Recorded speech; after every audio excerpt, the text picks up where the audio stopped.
स्वागत है आपका खबरें अभी तक के खास कार्यक्रम खबर की तह तक में। मैं आपके साथ मुमताज खान हमेशा की तरह हाजिर हूं। मैं इस कार्यक्रम में तमाम वो अहम मुद्दे और वो अहम खबरें लेकर जो सीधे आम आदमी के सरोकार से जुड़े होते हैं, और इसमें हमारी मदद करते हैं हमारे तमाम ब्यूरो हेड्स, हमारे तमाम साथी। सबसे पहले हरियाणा का रुख करेंगे। आज मुख्यमंत्री मनोहर लाल के आज हिसार, जींद और सोनीपत में कई कार्यक्रम है। हिसार में हरियाणा कृषि विश्वविद्यालय में अंतर्राष्ट्रीय संगोष्ठी के उद्घाटन सत्र में शामिल होंगे मुख्यमंत्री। जींद में सैन भगत जयंती कार्यक्रम में शिरकत करेंगे मुख्यमंत्री, बतौर मुख्य अतिथि यहां मुख्यमंत्री शिरकत करेंगे। वहीं सोनीपत में विकसित भारत संकल्प यात्रा और जनसंवाद यात्रा के कार्यक्रम में हिस्सा लेंगे। देर शाम करनाल के लिए रवाना हो जाएंगे मुख्यमंत्री मनोहर लाल।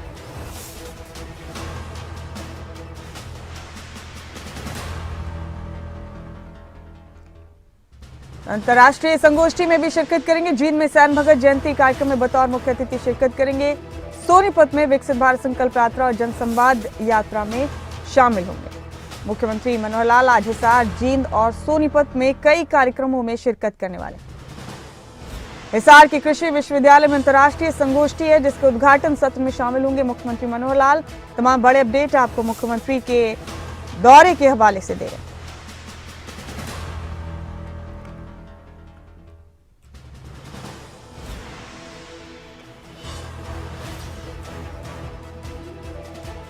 अहम अपडेट है आपके टीवी स्क्रीन पर इस वक्त की अहम खबर। हमारे साथ इस वक्त हमारे खास कार्यक्रम में देहरादून से हमारे साथी नासिर हुसैन जुड़ चुके हैं। नासिर, स्वागत है आपका। और हमारे स्टेट हेड जितेंद्र चौधरी हमारे साथ जुड़ चुके हैं। जितेंद्र, आपका भी बहुत स्वागत है। जितेंद्र, आज बहुत ज्यादा मसरूफ रहने वाले हैं मुख्यमंत्री मनोहर लाल। आज उनके कई दौरे हैं। हिसार में, जींद में और सोनीपत में कई अलग अलग कार्यक्रमों में मुख्यमंत्री दिन भर शिरकत करने वाले हैं। जितेंद्र, जान सकते हैं तफसील से किस किस तरह का दौरा रहेगा मुख्यमंत्री का, कहां किस कार्यक्रम में शिरकत करेंगे?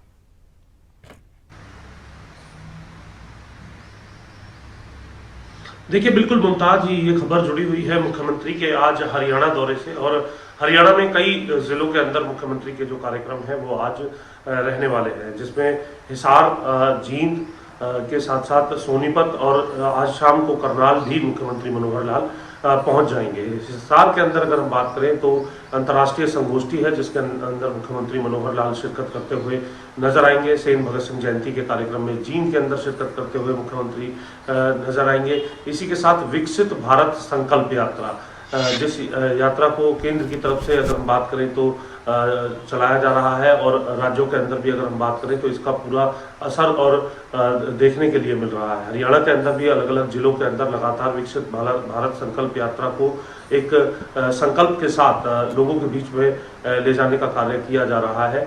इसी कड़ी में आज मुख्यमंत्री मनोहर लाल भी विकसित भारत संकल्प यात्रा और साथ ही जनसंवाद यात्रा के कार्यक्रम के अंदर मशरूक रहने वाले हैं। इसी के साथ साथ आज देर शाम करनाल भी मुख्यमंत्री मनोहर लाल पहुंच जाएंगे। तो ये कहा जा सकता है कि आज प्रदेश के अलग अलग जिलों के अंदर मुख्यमंत्री मनोहर लाल का ये जो दौरा है वो रहने वाला है, और सिलसिलेवार तरीके से अलग अलग कार्यक्रमों के अंदर मुख्यमंत्री शिरकत करते हुए नजर आएंगे। हिसार, जींद, सोनीपत और उसके बाद इन कार्यक्रमों के होने के बाद करनाल भी मुख्यमंत्री मनोहर लाल आज देर शाम पहुंच जाएंगे। जी, तो दिन भर काफी मसरूफ रहने वाले मुख्यमंत्री।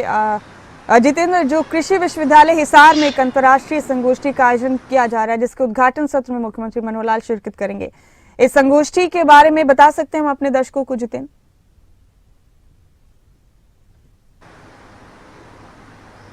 देखिए, अपने आप में कृषि को लेकर के जिस तरीके से हरियाणा सरकार की तरफ से लगातार जो प्रयास किए जा रहे हैं, फसलों के डाइवर्सिफिकेशन से लेकर के बेहतर तरीके से किस प्रकार से कार्य किए जाते हैं, और इसको लेकर के इसके पीछे शोध भी जुड़े होते हैं। किसानों को डाइवर्सिफिकेशन के फायदे बताने से लेकर के इसमें किस तरीके से इसको और बेहतर किया जा सकता है, इसको लेकर के कृषि विश्वविद्यालय के अंदर ये जो अंतर्राष्ट्रीय संगोष्ठी है ये भी होते हुए नजर आ रही है। और साथ ही साथ अगर हम बात करें अन्य जो कार्यक्रम हैं उनके अंदर भी मुख्यमंत्री इसी तरीके से जो शिरकत है वो करते हुए नजर आने वाले हैं। कल भी अगर हम बात करें इसी प्रकार से देर शाम मुख्यमंत्री की तरफ से एक पुलिस चौकी के अंदर और साथ ही साथ सिविल हॉस्पिटल के अंदर, हिसार के अंदर इसी प्रकार से अपने दौरे के दरमियान जो औचक निरीक्षण है वो किया गया था।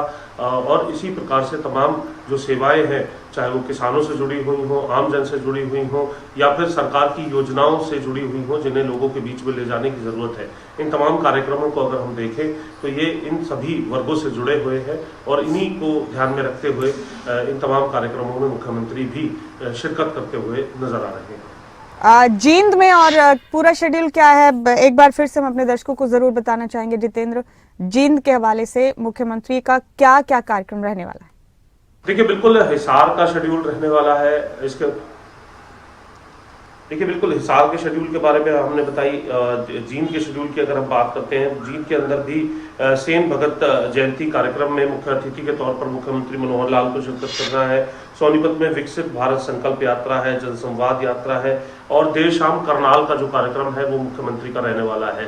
ये कहा जा सकता है इन तमाम कार्यक्रमों के अंदर जिस प्रकार से मुख्यमंत्री पहुंचेंगे और तमाम जो उनकी व्यस्तता है उसकी जानकारी भी हम अपने इस खास पेशकश खबर की तह तक के माध्यम से लोगों के बीच में पहुंचाते हैं कि आज मुख्यमंत्री का किस प्रकार का शेड्यूल रहने वाला है। तो आज ये कह सकते हैं कि जहां चंडीगढ़ के अंदर सिलसिलेवार तरीके से मुख्यमंत्री बैठक लेते हुए अलग अलग विभागों की नजर आते हैं, तो वहीं सरकार की योजनाओं के प्रचार प्रसार, किसानों की को किस तरीके से और बेहतर जो सुविधाएं हैं वो दी जा सकती है, इसको लेकर के जनसंवाद यात्रा को लेकर के, विकसित भारत संकल्प यात्रा को लेकर के भी मुख्यमंत्री मनोहर लाल आज अलग अलग कार्यक्रमों के अंदर, अगर हम बात करें जो हम दर्शकों को लगातार बता रहे हैं, हिसार, जींद और सोनीपत के, इन कार्यक्रमों में शिरकत करते हुए नजर आएंगे। और जो इसके साथ साथ करनाल में आज शाम को मुख्यमंत्री जो है पहुंचते हुए नजर आएंगे। और दूसरी तरफ जिस प्रकार से चुनाव नतीजे आए हैं उसको लेकर के भी अगर हम बात करें तो उत्साह जो है वो पूरे तरीके से सरकार में, भारतीय जनता पार्टी के तमाम नेताओं में देखने के लिए मिल रहा है।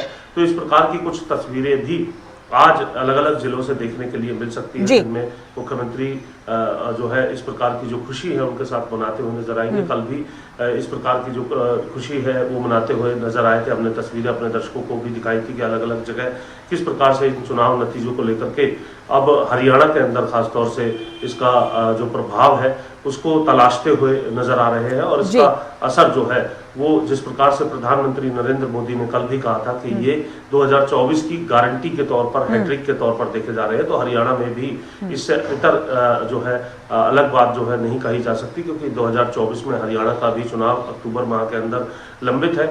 और इन तमाम योजनाओं को, विकसित भारत संकल्प यात्रा भी उसी का एक पार्ट है, ताकि किस प्रकार से भारत देश विकास की ओर बढ़ रहा है, विकसित होने की ओर बढ़ रहा है, इस संकल्प के साथ इस यात्रा को चलाया जा रहा है। तो कई सरकार की योजनाओं को भी इस यात्रा के मार्फत लोगों तक पहुंचाने का एक जो प्रयास है वो सरकार के स्तर पर, संगठन के स्तर पर देखने के लिए मिल रहा है। सही कहा जितेंद्र आपने, हौसले बुलंद है पार्टी के इस वक्त और तमाम तरह के असर अब आइंदा चुनाव में भी इन नतीजों के जरूर देखे जाएंगे जो कल सामने आए हैं। बेहद शुक्रिया जितेंद्र आपका इस बातचीत के लिए।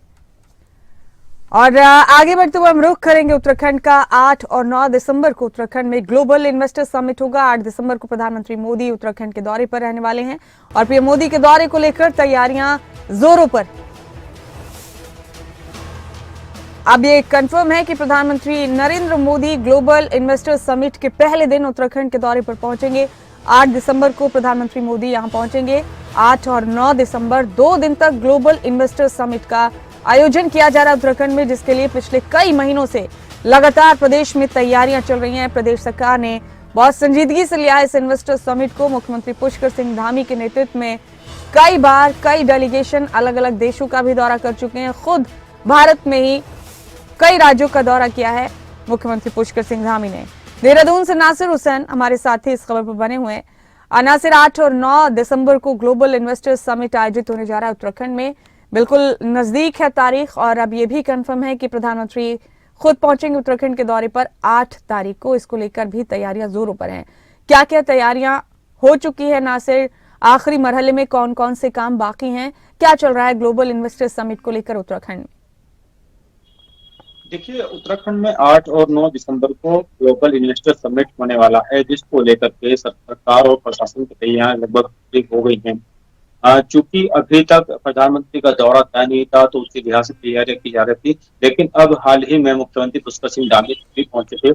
उन्होंने प्रधानमंत्री नरेंद्र मोदी को आने का न्योता दिया और उसके बाद उन्होंने उनका कार्यक्रम तय हो गया है। अब 8 दिसंबर को प्रधानमंत्री Narendra Modi global investor summit में शामिल होंगे। इसको लेकर के कार्यक्रम तय हो गया है और उसी लिहाज से तमाम तरह की तैयारियां कर ली गई हैं, तमाम तरह की तैयारियां की जा रही हैं। ये कह सकते हैं कि क्योंकि प्रधानमंत्री के आने से इस कार्यक्रम में 4 चांद लग जाएंगे, क्योंकि जिस तरीके से मुख्यमंत्री पुष्कर सिंह धामी लगातार ग्लोबल इन्वेस्टर समिट को लेकर के तैयारियां कर रहे थे, अलग अलग देशों में भी गए, कई देशों का दौरा उन्होंने किया, उसके अलावा भारत के अलग अलग राज्यों में गए और वहां पर कई औद्योगिक घरानों से उन्होंने मुलाकात की, तमाम निवेशकों से उन्होंने मुलाकात की और करीब 2 लाख करोड़ के इन्वेस्ट MOU अब तक साइन हो चुके हैं। ये कह सकते हैं कि 2 लाख करोड़ के करार किए जा चुके हैं। हालांकि उत्तराखंड सरकार की कोशिश ये थी कि और मुख्यमंत्री पुष्कर सिंह धामी की कोशिश भी यही थी कि जो इन्वेस्टर समिट होने जा रहा है उसमें करीब 2.5 लाख करोड़ के MOU साइन हो, यानी 2.5 लाख करोड़ का इन्वेस्टमेंट हो सके। उसके मुकाबले अब तक 2 लाख करोड़ के करार किए जा चुके हैं। तो मिलाकर कह सकते हैं कि मुख्यमंत्री पुष्कर सिंह धामी की जो कोशिश है वो रंग लाती नजर आ रही है और उनका जो इरादा था, उनका जो ध्येय था कि ज्यादा से ज्यादा इन्वेस्टमेंट उत्तराखंड में आए और जो यहाँ पर लगातार बेरोजगारी फैली हुई है वो किसी तरीके से कम की जा सके, इसको लेकर के उन्होंने कई पहले नौकरियां भी निकाली और उसके बाद अब यहाँ पर उत्तराखंड में उद्योग लाने की तैयारियां हैं ताकि ज्यादा से ज्यादा रोजगार यहाँ के युवाओं को मिल सके। उद्योग लगेंगे तो जाहिर तौर पर यहाँ के युवाओं को रोजगार मिलेगा। उसको लेकर के ये इन्वेस्टर समिट रखी गई थी और अब कहीं ना कहीं इन्वेस्टर समिट की कामयाब होती नजर आ रही है। अब तक करीब 2 लाख करोड़ के MOU साइन हो चुके हैं और 8 और 9 दिसंबर को जो इन्वेस्टर समिट होने वाली है उसकी तैयारियां भी लगभग पूरी कर गई है। उस दिन भी तमाम जगहों से अलग अलग निवेशक यहाँ पर पहुंचेंगे, खुद प्रधानमंत्री इसमें का हिस्सा बनने वाले हैं, इसमें शिरकत करने वाले हैं। तो जाहिर तौर पर उत्तराखंड सरकार की वो कहीं ना कहीं रंग लाती नजर आ रही है। नासिर, 8 तारीख को प्रधानमंत्री जो उत्तराखंड दौरे पर पहुंचेंगे, समिट में तो बहुत मुमकिन है प्रधानमंत्री शिरकत करेंगे ही और ये बहुत बड़ा इवेंट है, जाहिर है ये काफी अहमियत रखता है राज्य के लिए। उस दिन क्या प्रधानमंत्री का कोई और भी शेड्यूल है, उत्तराखंड में कहीं और भी पहुंचेंगे प्रधानमंत्री?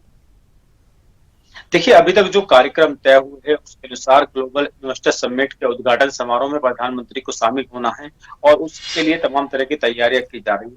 अभी हालांकि मिनट टू मिनट कार्यक्रम से नहीं आए हैं, लेकिन क्योंकि उनका दौरा, प्रस्तावित दौरा जो था वो तय हो गया है, अब उनका आना तय है और उसी के लिहाज से तमाम तैयारियां की जा रही हैं। देहरादून के जो FRI ग्राउंड है वहां पर ये कार्यक्रम होना है, वहीं पर तमाम इन्वेस्टर्स आने हैं और वहीं पर तैयारियां की जा रही है। प्रधानमंत्री का भी कार्यक्रम FRI में ही रखा गया है।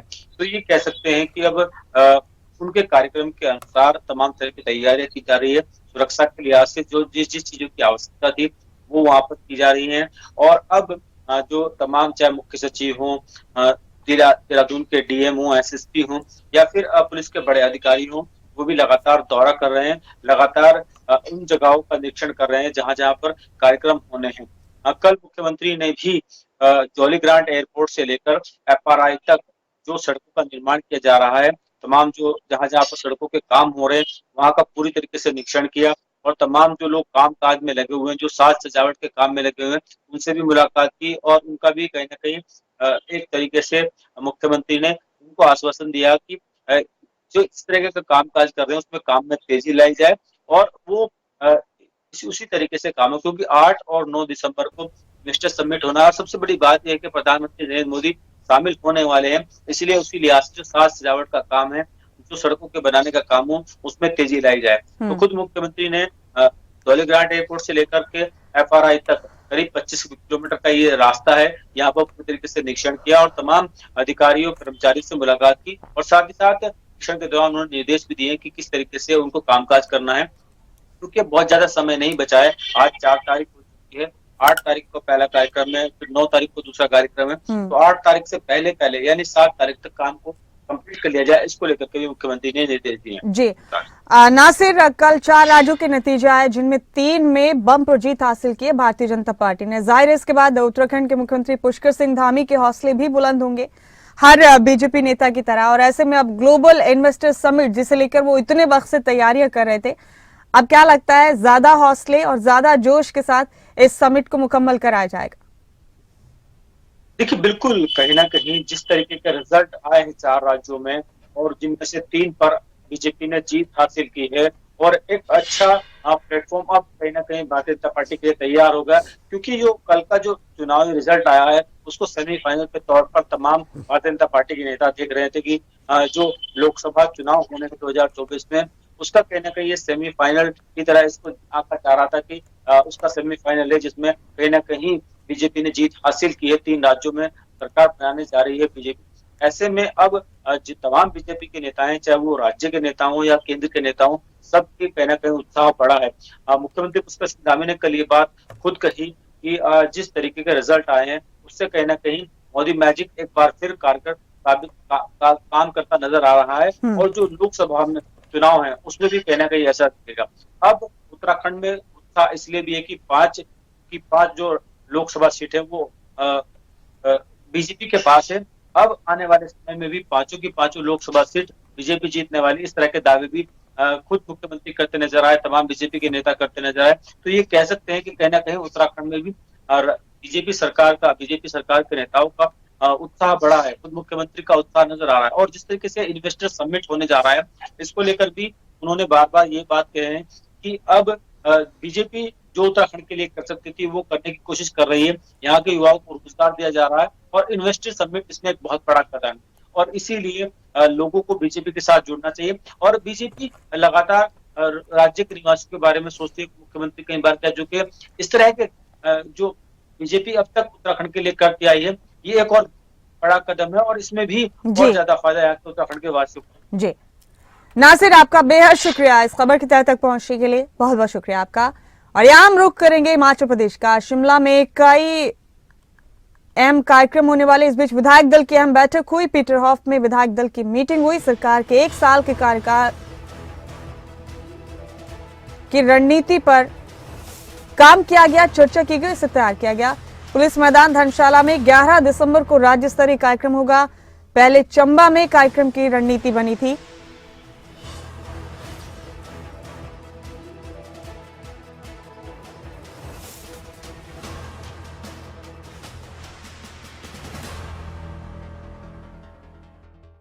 तो व्यवस्था परिवर्तन के 1 साल नाम से रैली होगी। लोकसभा चुनाव के लिए भी रणनीति बनाई गई। पीटरहॉफ में शिमला में ये मीटिंग हुई। कांग्रेस विधायक दल की काफी अहम बैठक थी ये, और पीटरहॉफ में विधायक दल की इस मीटिंग में कई अहम मुद्दों पर चर्चा की गई। सरकार के 1 साल के कार्यक्रम की रणनीति तैयार की गई। पुलिस मैदान धर्मशाला में 11 दिसंबर को राज्य स्तरीय कार्यक्रम आयोजित किया जाएगा। पहले इस कार्यक्रम की रणनीति चंबी में बनी थी।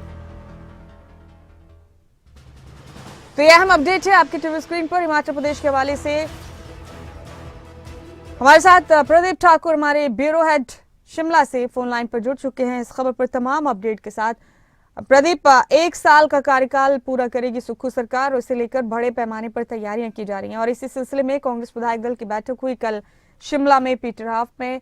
1 साल के जश्न को कैसे मनाया जाए, कहां पर कार्यक्रम का आयोजन किया जा रहा है, किस किस तरह से कार्यक्रम की रूपरेखा होगी, इन तमाम चीजों पर चर्चा की गई इस बैठक में। आप तफसील से बताइए प्रदीप, इस बैठक में और किन किन बातों पर चर्चा की गई, आखिरकार क्या रणनीति बनाई गई है इस खास आयोजन के लिए? बिल्कुल, देखिए, कांग्रेस विधायक दल की बैठक कल हुई है और इसमें मुख्यमंत्री सुखविंदर सिंह सुक्खू ने इसकी अध्यक्षता की। हालांकि डिप्टी सीएम मुकेश अग्निहोत्री इस बैठक में मौजूद नहीं रहे, क्योंकि उनका कहीं और कार्यक्रम था, और इनके अलावा कुछ और भी एमएलए बैठक में नहीं रहे। लेकिन इसमें कुल मिलाकर जो रणनीति तैयार की गई है कि 1 साल का जो कार्यक्रम किया जाना है कांगड़ा में, और इसको किस तरह से सफल बनाना है, इसको लेकर विधायकों के साथ चर्चा हुई है। और इसमें पहले जो कार्यक्रम, जो वेन्यू तय किया गया था, उसमें कांगड़ा का जो शाहपुर विधानसभा क्षेत्र है वहां के चंबी में रैली होनी थी। लेकिन जो तमाम चीजें देखते हुए, सब विधायकों की राय के बाद, जो धर्मशाला है वहां के पुलिस मैदान में अब इस रैली को किया जाएगा। और इसमें जो लोकल एमएलए है सुधीर शर्मा, उनकी ड्यूटी लगाई गई है कि आपको उस दिन ज्यादा से ज्यादा संख्या में अपने विधानसभा क्षेत्र से लोगों को उस रैली में लाना है। इसके अलावा जो कांगड़ा के और विधानसभा क्षेत्र हैं वहां से भी लोग आएंगे, और प्रदेश के बाकी जो विधानसभा क्षेत्र है वहां से भी लोगों को लाया जाएगा। तो एक सफल रैली बनाने की कोशिश की जाएगी। व्यवस्था परिवर्तन का 1 साल ये नाम दिया गया है, और इसमें इस रैली के लिए केंद्रीय नेतृत्व को भी न्यौता दिया गया है, जिसमें राहुल गांधी, प्रियंका गांधी, उनको न्योता दिया गया है। कांग्रेस पार्टी के राष्ट्रीय अध्यक्ष मल्लिकार्जुन खड़गे, उनको भी न्योता दिया गया है। लेकिन संभावना है कि राहुल, प्रियंका गांधी में से कोई एक इस रैली में हिस्सा लेने जरूर आएंगे, इस तरह की जानकारी है। और इसमें मुख्यमंत्री ने सभी विधायकों को निर्देश दिए कि आप अपने अपने क्षेत्र में सरकार के 1 साल के उपलब्धियों को गिनाएं। और इसके साथ साथ जो विधायक दल की बैठक हुई है, लोकसभा चुनाव को लेकर रणनीति तैयार की गई है। हालांकि जानकारी ये भी है कि अनौपचारिक तौर पर जो मंत्रिमंडल विस्तार अभी होना है, उसको लेकर भी बातचीत कुछ विधायकों ने की है। उन्होंने कहा कि अब मंत्रिमंडल का विस्तार हो जाना चाहिए, बोर्ड नियुक्तियां हो जानी चाहिए, ताकि लोकसभा चुनावों में बढ़कर जोश के साथ काम कर सके। तो इसको लेकर भी हालांकि वो अनौपचारिक बातचीत हुई है, उस पर कोई फैसला नहीं हुआ है। लेकिन इतना जरूर है कि सारा फोकस 1 साल के कार्यकाल को लेकर था। और इसके साथ साथ क्योंकि पिछले कल जिस तरह से 4 राज्यों के चुनावों के रिजल्ट आए हैं, उसमें 3 राज्यों में कांग्रेस को शिकस्त मिली है। तो ऐसे में अब आगे कैसे बढ़ना है, इसको लेकर भी बातचीत इस बैठक में इंटरनली हुई है। जी प्रदीप, एक अहम सवाल यहाँ मेरा आपसे ये है कि बेशक विपक्ष ने किसी भी मामले को लेकर, किसी भी मुद्दे को लेकर सरकार पर बार बार निशाना साधा हो, सरकार के इस 1 साल के कार्यकाल को फेल्योर बताया हो, पूरी तरह से नाकाम बताया हो, लेकिन ये जो रैली आयोजित की जा रही है सरकार की तरफ से, जो कार्यक्रम आयोजित किया जा रहा है, इसे नाम दिया गया व्यवस्था परिवर्तन का। बिल्कुल, देखिए, मुख्यमंत्री सुखविंदर सिंह सुक्खू बार बार कहते हैं कि हम सत्ता भोगने नहीं आए हैं, बल्कि व्यवस्था परिवर्तन करने आए हैं। और जो सिस्टम चल रहा है उसको पटरी पर लाना है। वो हर बार, चाहे वो मंच से संबोधन की बात करे या चुनावों से पहले भी वो इस तरह का बात, जब वो प्रचार कमेटी के चेयरमैन थे, उस वक्त भी इस बात का जिक्र करते थे कि हम सत्ता भोगने के लिए नहीं, बल्कि व्यवस्था परिवर्तन करने के लिए सत्ता में आना चाहते हैं और लोग इसीलिए हमें वोट करें। तो इसी को अपना एक स्लोगन, अपना एक ध्येय मानते हो मुख्यमंत्री लगातार अपनी बात को इसी तरीके से कह रहे हैं। और यही वजह है कि व्यवस्था परिवर्तन का 1 साल ये नाम दिया गया है। और इसमें कांग्रेस कोशिश कर रही है कि जो पूर्व की व्यवस्थाएं रही है उसमें बदलाव कहां पर किया जाना चाहिए, ताकि चाहे वो नीतियां जमीन पर उतारनी है या फिर जो एक सिस्टम, एक ढर्रा चला होता है, उसमें बदलाव करके योजनाओं को इम्प्लीमेंट करना है। तो इसीलिए इसको व्यवस्था परिवर्तन का 1 साल इस कार्यक्रम को नाम दिया गया है।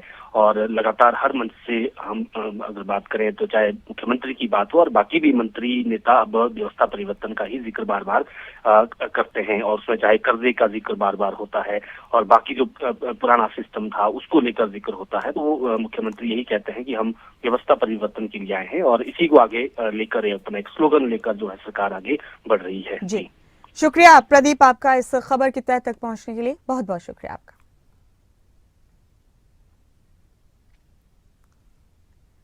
मेरी तमाम खबरों के साथ फिलहाल हमारे खास कार्यक्रम खबर की तह तक में आज इतना ही।